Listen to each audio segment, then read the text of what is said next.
Hello, today we will guide you through how to create dashboards in HubSpot. To begin, open HubSpot and make sure you're on the home screen. This is the main starting point where you can access the different tools and sections available in your account. Starting from the home area helps ensure you can easily follow the same navigation path every time you want to build a new dashboard.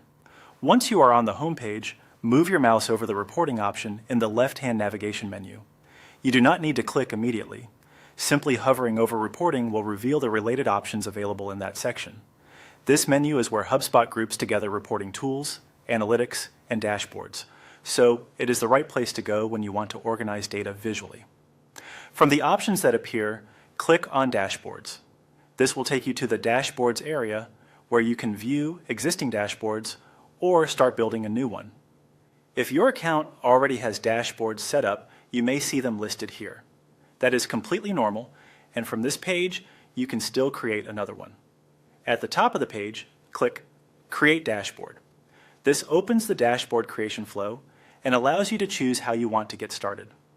HubSpot often provides different starting points, which can help save time depending on what kind of reporting layout you need. Next, select the sample template. Choosing a sample template is helpful if you want a ready-made structure that you can customize later.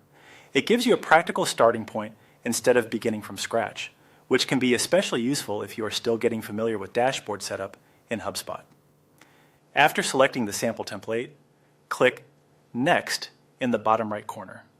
This moves you to the setup screen where you can define the details of your new dashboard. If you do not see the button right away, look toward the lower right area of the window.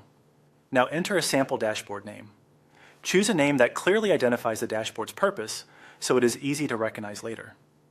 A clear title can be especially useful if your team plans to create multiple dashboards for different reporting needs. Once you have entered the name, click Create Dashboard in the bottom right corner. HubSpot will then create the dashboard and take you into it so you can begin reviewing or customizing the content included in the template. And that's it. You have successfully created a dashboard in HubSpot using a sample template.